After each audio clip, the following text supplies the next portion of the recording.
अद्वितीयम् अद्वितीयम् வணக்கம், என் பேர் Kausalya, law of attraction coach, reiki angelic master. இன்றைக்கி நம்ம பார்க்க போகிற டாபிக் வந்து என்னென்னு பார்த்தீங்கன்னா, பிரபஞ்சத்தின் சாவி. இப்போ நம்மலாம் பார்த்தீங்கன்னா அந்த பெட்டி யூஸ் பண்ணியிருப்போம். அந்த பெட்டியில் வந்து பார்த்திங்கன்னா நம்பர் லாக் இருக்கும். ஸோ ஒரு பர்டிகுலர் நம்பரை தள்ளும்பொழுது என்ன ஆகுனாக்கா அந்த பெட்டி வந்து ஓப்பன் ஆகும். எல்லாருக்குமே தெரியும் இல்லையா? ஏன் அந்த பர்டிகுலர் நம்பரை தள்ளினா மட்டும் அந்த பெட்டி ஓப்பன் ஆகுதுன்னா, நம்ம அந்த பர்டிகுலர் நம்பரை வந்து செட் பண்ணுறோம். ஸோ அந்த பெட்டி வந்து அப்படி தான் டிசைன் பண்ணப்பட்டிருக்கு. ஸோ இந்த மாதிரி நம்பர் ப்ரோக்ராமிங் பண்ணும்பொழுது இது லாக் ஆகணும், இது அன்லாக் ஆகணும் அப்படின்றது. அந்த மாதிரி பிரபஞ்சத்துக்கும் ஒரு சாவி இருக்குது. அதோடைய நம்பர் என்ன அப்படின்னு பார்த்தீங்கன்னா 369. இதை கண்டுபிடிச்சவர் யார் அப்படின்னு பார்த்தீங்கன்னா நிக்கோலா டெஸ்லா. இந்த நிக்கோலா டெஸ்லான்றது யார் அப்படின்னு பார்த்தீங்கன்னா, இவர் ஒரு பெரிய சயின்டிஸ்ட்டுங்க. மேக்ஸில் வந்து ஒரு பெரிய சயின்டிஸ்ட்டு. நம்பர்னால் இவருக்கு அவ்வளோ பிடிக்கும். நம்பரை பற்றி நிறைய ஆராய்ச்சிகள் வந்து இவர் பண்ணியிருக்காரு. அப்படி ஆராய்ச்சி பண்ணும்போது அவர் கண்டுபிடிச்ச ஒரு விஷயம் என்ன அப்படின்னா, இந்த பிரபஞ்சம் பார்த்திங்கன்னா பிரபஞ்சத்தில் இருக்கிற ஒவ்வொரு பொருளாக இருக்கட்டும், ஒவ்வொரு அணுக்களாக இருக்கட்டும், 369 அப்படின்ற கோல்டன் ரேஷியோவில் தான் ஒர்க் ஆகுது அப்படின்றத கண்டுபிடிச்சிருக்காரு. அது என்ன கோல்டன் ரேஷியோ அப்படின்னு பார்த்தீங்கன்னா, அது நம்ம டிவைட் பண்ணாலோ இல்லை கூட்டினாலோ கழிச்சாலோ அந்த 3, 6, 9 அப்படிங்கிறது தான் வரும். உதாரணத்துக்கு எடுத்துக்கிட்டிங்கன்னா, நிலவுக்கும் பூமிக்கும் இருக்கக்கூடிய தூரமாக இருக்கட்டும், இல்லை பூமிக்கும் சூரியனுக்கும் இருக்கக்கூடிய தூரமாக இருக்கட்டும், ஒரு ஸ்டார் வந்து உருவாகிற விதமாக இருக்கட்டும், இல்லை பூக்கள் பூக்கிறதா இருக்கட்டும், இது எல்லாமே இந்த கோல்டன் ரேஷியோவை ஃபாலோ பண்ணுது அப்படின்றத அவர் கண்டுபிடிச்சிருக்காரு. அது மட்டும் இல்லாமல் மனிதர்களுடைய உடலில் இருக்கக்கூடிய ஒவ்வொரு உறுப்புகளும் உருவாகிறதுமே இந்த கோல்டன் ரேஷியோவில் தான் உருவாகிருக்கு அப்படின்றதையும் அவர் வந்து கண்டுபிடிச்சிருக்காரு. இதுதான் அந்த 369 கோல்டன் ரேஷியோ. நம்மளோட ரியல் லைஃப்பில் வந்து எடுத்துக்கிட்டிங்கன்னா ரொம்ப சிம்பிளான விஷயம். இப்போ தெய்வங்கள் எடுத்துக்கிட்டிங்கன்னா மும்மூர்த்திகள் 3 பேர் சொல்கிறோம். கிறிஸ்டியானிட்டியில் எடுத்துக்கிட்டிங்கன்னா holy spirit, father and son, அதுவும் வந்து 3 சொல்கிறோம். பிளானட்ஸ் வந்து பார்த்திங்கன்னா 9 பிளானட்ஸ். இந்த 369 அப்படிங்கிறது நேரடியாகவோ மறைமுகமாகவோ எல்லாரோட லைஃப்லேயும் வந்து ப்ளே பண்ணிகிட்டு இருக்கிறதால தான் இதை பிரபஞ்சத்தின் சாவி அப்படின்னு சொல்கிறோம்.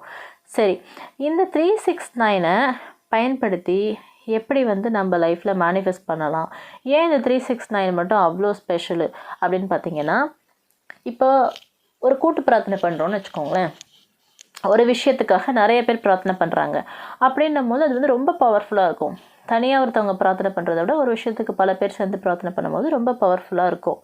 கிட்டத்தட்ட பார்த்திங்கன்னா இந்த 369 அப்படி தான். பிரபஞ்சத்தில் இருக்கக்கூடிய எல்லா உயிரினங்களும் புல்லுலேருந்து பூண்டுலேருந்து அண்டம் வரைக்கும் பார்த்திங்கன்னா எல்லாமே 369 இயங்கும்பொழுது, அப்போ அந்த நம்பரை யூஸ் பண்ணி நீங்கள் மேனிஃபெஸ்ட் பண்ண ட்ரை பண்ணும்போது அது மிகவும் சக்தி வாய்ந்ததாக இருக்கும் அப்படின்னு சொல்கிறாங்க.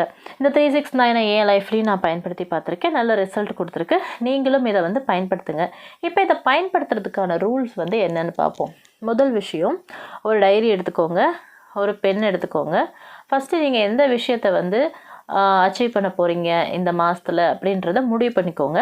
அதை ப்ரெசன்ட் டென்ஸில் நிகழ்காலத்தில் எழுதிக்கோங்க. நிகழ்காலத்தில் வந்து மைண்டில் வந்து ஃப்ரேம் பண்ணி வச்சுக்கோங்க சென்டென்ஸை. ஃபஸ்ட்டு காலையில் தூங்கி எழுந்திரிச்சோடனே 3 முறை நீங்கள் அந்த சென்டென்ஸை எழுதணும். இதே மாதிரி மதியம் வந்து பார்த்திங்கன்னா 6 முறை எழுதணும். அதே மாதிரி தூங்குறதுக்கு முன்னாடி 9 முறை எழுதணும். இதுதான் 369 மெத்தட். மறுபடியும் சொல்கிறேன், காலையில் 3 முறை, மதியம் 6 முறை, இரவு படுக்கிறதுக்கு முன்னாடி 9 முறை வந்து நீங்கள் எழுதணும். இதை எழுதும் போது இன்னொரு விஷயம் நீங்கள் கவனத்தில் வச்சுக்க வேண்டியது என்னென்னா, நீங்கள் எழுதக்கூடிய கால அளவு 17 செகண்டுக்கு கீழே இருக்காமல் பார்த்துக்கோங்க. 17 செகண்டுக்கு மேலே இருந்தால் பரவாயில்ல.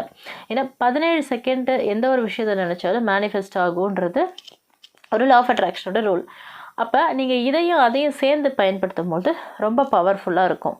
ஸோ 17 செகண்டு கால அளவுக்கு குறையாமல் இருக்கிற மாதிரி சென்டென்ஸை ஃபார்ம் பண்ணி நீங்கள் எழுதுங்க. அடுத்து 3வது என்ன பண்ணணும் அப்படின்னு கேட்டிங்கன்னா, இதை நீங்கள் தொடர்ந்து 33 நாளுக்கு எழுதணும். டெஸ்லா வந்து 33 நாளுக்கு தான் தன்னோட எக்ஸ்பெரிமெண்ட்ஸ் எல்லாம் ட்ரை பண்ணியிருக்காரு. ஏன்னு பார்த்தீங்கன்னா 3 + 3 அகெயின் வந்து 6. 33 நாட்களை தவிர 45 நாட்களும் நீங்கள் வந்து இதை வந்து மேனிஃபெஸ்ட் பண்ணலாம். 4 + 5 = 9. இந்த 3, 6, 9 அப்படின்ற அந்த காம்பினேஷனில் வரக்கூடிய 4 அளவுக்கு நீங்கள் எழுதுனீங்கன்னா ரொம்ப பவர்ஃபுல்லாக இருக்கும். ஓகேங்க, இந்த வீடியோ உங்களுக்கு பிடிச்சிருக்கும் நம்புகிறேன். நீங்களும் இந்த டெஸ்னா முறைப்படி மேனிஃபெஸ்ட் பண்ணீங்க நம்ம கமெண்ட் பாக்ஸில் கமெண்ட் பண்ணுங்கள், லைக் பண்ணுங்கள், ஷேர் பண்ணுங்கள், உங்கள் ஃப்ரெண்ட்ஸ் அண்ட் ஃபேமிலி மெம்பர் பண்ணுங்கள். இதுதான் எங்கள் வீடியோ ஃபஸ்ட் டைம் பார்க்குறீங்கன்னா சப்ஸ்கிரைப் பண்ணுங்கள், பெல் நோட்டிஃபிகேஷனில் ஆல் நோட்டிஃபிகேஷன் கொடுங்க. மீண்டும் இது மாதிரி ஒரு நல்ல பதிவில் உங்களை நான் சந்திக்கிறேன். அது வரைக்கும் உங்களிடமிருந்து விடைபெறுவது கௌசல்யா. நன்றி.